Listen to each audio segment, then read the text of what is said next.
Shane van Gisbergen started 25th at Indianapolis and fought his way all the way up to 16th at the checkered flag. That's a 9-position turnaround at one of the toughest tracks on the circuit. And at the front of the field, a 24-year-old part-timer just picked up the biggest win of his career at the Brickyard. Stick around, because there's a lot to break down from this one. And hey, real quick, if you are a true NASCAR fan like me, go ahead and drop a like and subscribe to the channel. NASCAR Nation News is just getting started. We are pushing for our next subscriber milestone, and it's all about real talk from fans who live this sport every week.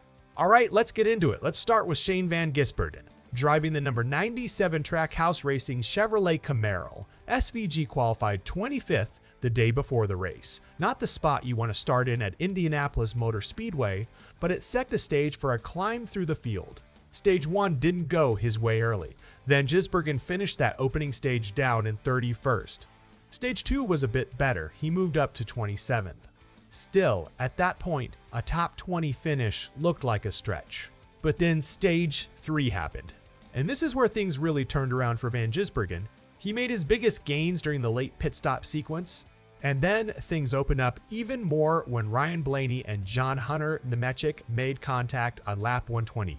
That sequence of events is what pushed SVG up into that 16th place finish by the end of the race. After the race, his crew chief Stephen Doran summed it up simply. He said, "Not what we wanted, but what we needed." Van Gisbergen echoed that sentiment himself, saying, "That's what we've got to do when we're not there. We've got to have those days." In other words, it wasn't the result they were chasing, but grinding out solid points on a tough day still matters. And here's something worth pointing out. This was a race dominated by Toyota and Ford. Only one Chevrolet Camaro cracked the top 10 all day, and that was Carson Hocevar of Spire Motorsports, who came home 9th. Van Gisbergen ended up being the 3rd best Camaro in the entire field. So even with a 16th place finish, that tells you just how difficult a day it was for Chevrolet at Indianapolis. Now let's talk standings. Despite fighting back through the field, van Gisbergen actually dropped 1 position in the point standings down to 15th. Meanwhile, Joey Logano of Team Penske had the opposite day. He finished 3rd in the race, and that result bumped him up 2 spots in the standings to 13th.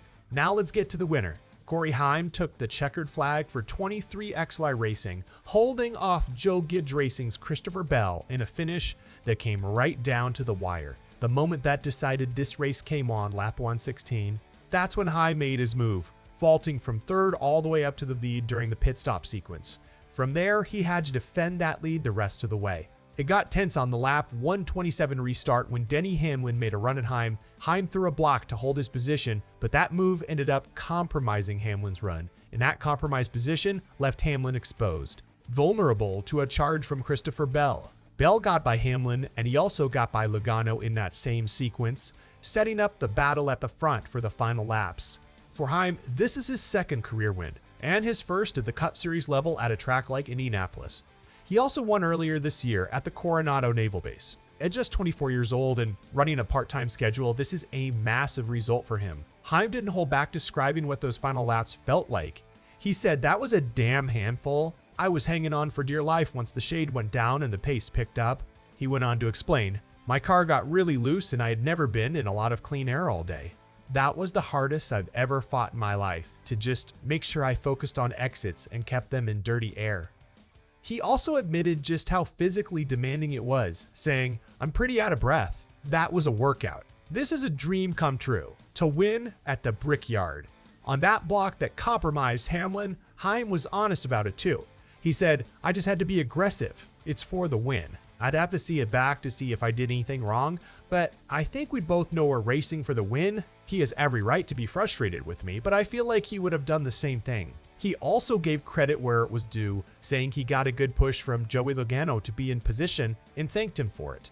Now, on the other side of that battle, it was a bittersweet day for Denny Hamlin, who also happens to be a co-owner of 23XI Racing, Heim's own team. Hamlin ended up finishing 5th after losing out late, and not just to Heim but to his own teammate, Chase Briscoe, as well. Hamlin broke down what went wrong on that late restart. He said, "Everyone's trying to fight to win the race, and when you're clear by an inch, you're going to take that inch." He continued, It's really more on us and the 20, Christopher Bell, and the 19, Chase Briscoe, not orchestrating good pushes there. We became detached at the wrong time. Hamlin went further into the details, explaining, "I thought the 20 was on board with giving us the push, it just was way too early before the restart zone. I can't go until I get to the restart zone."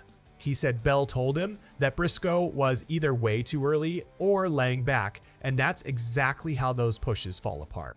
As Hamlin put it, these restarts, when everyone kind of knows when you're going to go, it's about the pushes. So that's the Brickyard 400 in the books. Cory Heim gets a huge win for 23XI Racing. Shane Van Gisbergen claws back 9 spots to salvage a tough Chevrolet day, and Joey Logano quietly climbs the standings while Hamlin comes up just short against his own teammate. Now, the Cup Series takes a 1-week break before heading to Iowa Speedway on August 10.